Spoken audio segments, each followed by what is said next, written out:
Hello दोस्तों, स्वागत है आप सभी का एक और नई वीडियो में। आज की इस वीडियो में मैं आप लोगों को बताने वाला हूं कि अपने फर्स्ट पर्सन शूटर गेम के अंदर जॉयस्टिक को किस तरह से ऐड कर सकते हैं, जो कि एंड्रॉयड डिवाइस के अंदर बहुत ज़्यादा काम देगी। एंड साथ ही साथ मैं ये भी चाहता हूं कि हम जो इस गेम को ना मतलब क्रॉस प्लेटफॉर्म बनाएं, जिससे कि क्या होगा कि अगर मैं इस गेम को विंडोज़ के लिए एक्सपोर्ट करूँगा तो उसमें जो कंट्रोल्स वगैरह जो कुछ भी होंगे वो विंडोज़ के जो जो उसमें मतलब एक्सटर्नल डिवाइसेस कनेक्ट होते हैं उस हिसाब से कंट्रोल सेटअप हो जाए।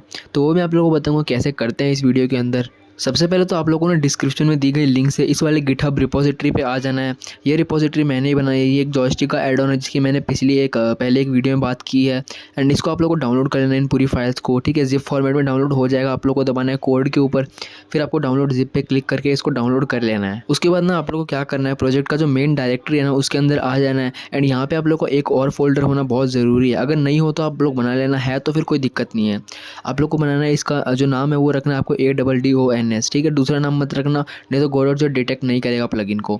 उसके बाद जो आपने जिप फाइल डाउनलोड की थी उसके अंदर एक फ़ोल्डर मिलेगा, इसको यहाँ पे पेस्ट कर देना इसी ऐड ऑन नाम के फ़ोल्डर के अंदर। एक चीज़ आप लोग यहाँ पे ध्यान रखना, ये जो फ़ोल्डर आप लोग को दिख रहा है ना, इसका नाम ना यही रहना चाहिए। अगर आप लोगों ने नाम चेंज कर लिया तो मेक श्योर आप यही कर लो, नहीं तो आपकी प्लगइन इनेबल नहीं होगी। एंड उसके बाद जब मैं इस फोल्डर को खोलता हूँ तो जो कंटेंट्स अपने को गिटहब रिपोजिटरी में देखने को मिल रहे थे वो इस फोल्डर के अंदर हैं। ऑल राइट, अब हम लोग प्लगइन को इनेबल कर सकते हैं। इनेबल करने के लिए आपको जाना प्रोजेक्ट में, प्रोजेक्ट सेटिंग्स में, एंड यहाँ पे आप लोगों को प्लगइन्स के अंदर जाना है। यहाँ पे आप लोगों को प्लगइन मिल जाएगी जॉयस्टिक वाली, इसको इनेबल कर लेना है। अगर आप लोगों ने मुझे सही तरीके से फॉलो किया है तो यहाँ पे आप लोग को ना प्लगइन देखने को मिल जाएगी, नहीं तो नहीं दिखेगी। अभी ना आप लोग को अपने प्रोजेक्ट के अंदर एक नया नोड देखने को मिलेगा जिसका नाम है जॉयस्टिक। तो उसको मैं ऐड करूँगा यहाँ पे सीधा UI नाम के कैनवास लेयर के अंदर।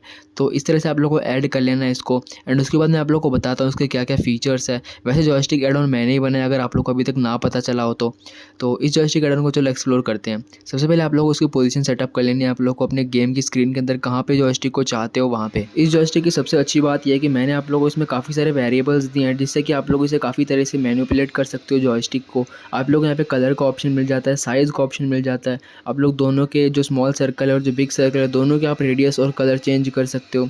साथ में आप लोगों को एक और वेरिएबल दिया यहाँ पे टच रेंज करके, जो कि है मतलब किस रेंज तक आपकी जॉयस्टिक ना आसपास तक टच मानेगी, वो रेंज है। तो वो भी आप लोग अपने हिसाब से कस्टमाइज़ कर सकते हो।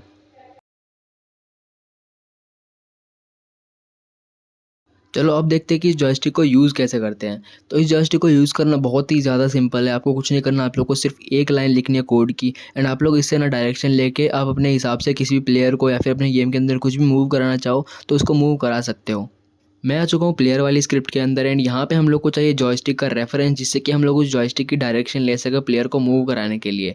तो उसके लिए मैं क्या करूँगा, यहाँ पे एक अलग तरीका यूज़ कर रहा हूँ रेफरेंस लेने के लिए। मैं क्या करूँगा, एक वेरिएबल यहाँ पे एक्सपोर्ट करूँगा एंड उसके अंदर मैं जॉयस्टिक का जो नोड है वो सीधा ड्रैग एंड ड्रॉप करूँगा। ये तरीका सबसे बेस्ट इसीलिए है क्योंकि इसमें अगर हम लोग आगे जाके फ्यूचर में मान लो, वैसे तो अभी तक चेंज नहीं करेंगे, अगर हम चेंज करते हैं जॉयस्टिक के किसी और पेरेंट नोड के अंदर डालते हैं, तो अगर हम लोग वैसे पाथ से सीधा एक्सेस करेंगे उसको, तो वहाँ पे ना हमें फिर से उस लाइन को चेंज करना पड़ेगा। तो वो काम हमें नहीं करना पड़ेगा यहाँ पे, अगर हम लोग डायरेक्ट जो है एक्सपोर्ट वेरिएबल के अंदर जॉयस्टिक नोड को सीधा ड्रैग एंड ड्रॉप करेंगे तब।